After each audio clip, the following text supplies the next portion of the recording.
This is the No BS Coaching Advice Podcast, episode 95. I'm your host, Jeff Altman, the Big Game Hunter. I'm called the Big Game Hunter. Well, frankly, it stems from my time when I worked in recruiting, and now I coach people. I coach people to play much bigger in life because most people I run into, they may not realize it, at least on the conscious level, but on a different level, what they find is they're playing small. They're not living the life that they really want to have. And today's show starts off with a thought about life. If your life is like a candle, there are people who don't want to accept you burning bright. That was something I read recently. I don't remember where. I didn't jot it down. But so often, people want individuals to conform to some expectation that requires that, well, they live in a box.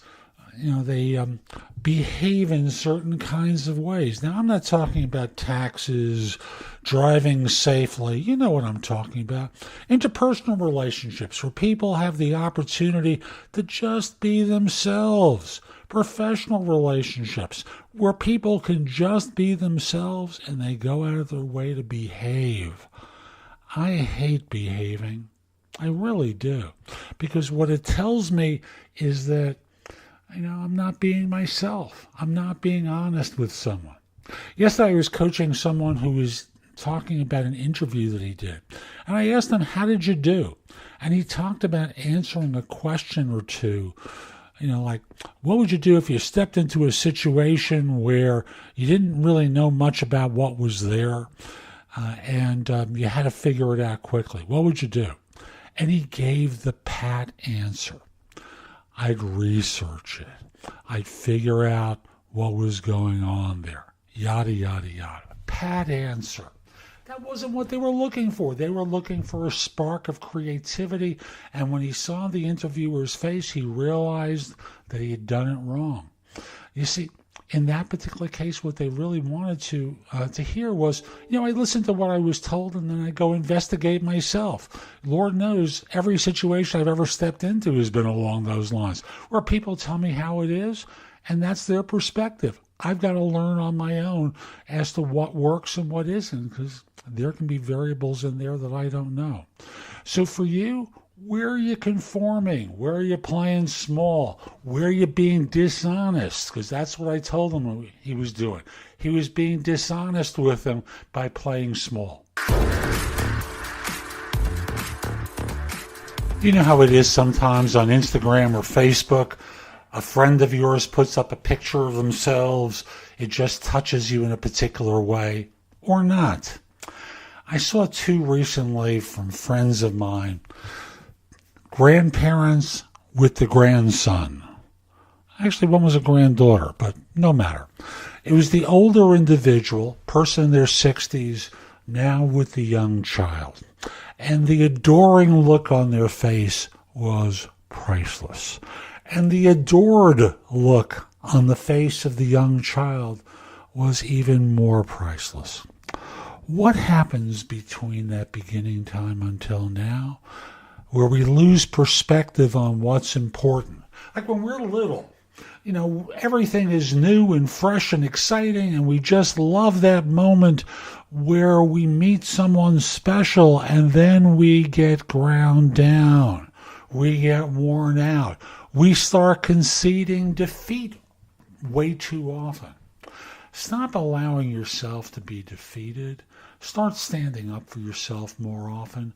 You will feel so much better. It's like, I listened to my son talk about work, and he's in high school. He's working in a restaurant. He's preparing meals for people. And, I'm just listening to him get ground down. Don't. Get the heck out of there. Go somewhere where you're appreciated. That's true in your career. That's true in your life. If people don't want to see that candle of yours burn bright, find people out there who want to see it that way.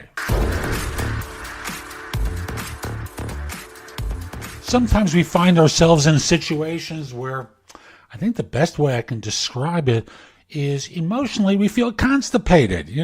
We're kind of stuck with a flat affect on our face, and our body is telling us something. Like earlier today, I was feeling a lot of tension, and I checked in with myself. What are you really feeling? Okay, tense. What's underneath that? I'm pissed off. Okay, let's pay attention to the pissed off feeling. Make a sound that reflects how I feel pissed off. And I started growling. And, I went on for a little while, and it relieved the pressure in my body. I just know that there are times where I felt very sad, and I just needed to show my feelings, open myself up to actually feeling that way instead of holding it in. Remember, if you're happy, just laugh. Don't worry about what other people think. Like my son hates it when I sing in the shower. Well, I'll tell you, folks, I don't give a shit. Excuse my language there. I don't care. I just want to have fun. And that someone's going to tell me, don't do that. When did he become my parent? Life is too short to let other people confine you. If you're feeling something in the body, release it. Make a sound. Let it go. You'll feel so much better. So that's today's show. I hope you enjoyed it. And if you did, subscribe in Apple Podcasts, Spotify, Google Play, wherever you listen to the show. Just subscribe so you get downloads whenever I release a new episode. Each show is going to be bite-sized morsels of advice just like today's. I hope you enjoyed it, and I do hope you subscribe. And if you do choose to subscribe, I hope you decide to support the show. There's a link that will take you to anchor.fm where you can make a pledge in support of the show. I'd greatly appreciate it. If you're interested in my coaching you, connect with me on LinkedIn at linkedin.com/IN/The Big Game Hunter. Mention that you listen to the show. I just happen to like knowing that I'm helping some folks. And once we're connected, message me about your interest in coaching. We'll set up a free call. We'll get acquainted, see if it makes sense. I'll be back soon with more. And in the meantime, I hope you have a great day. Take care. Time for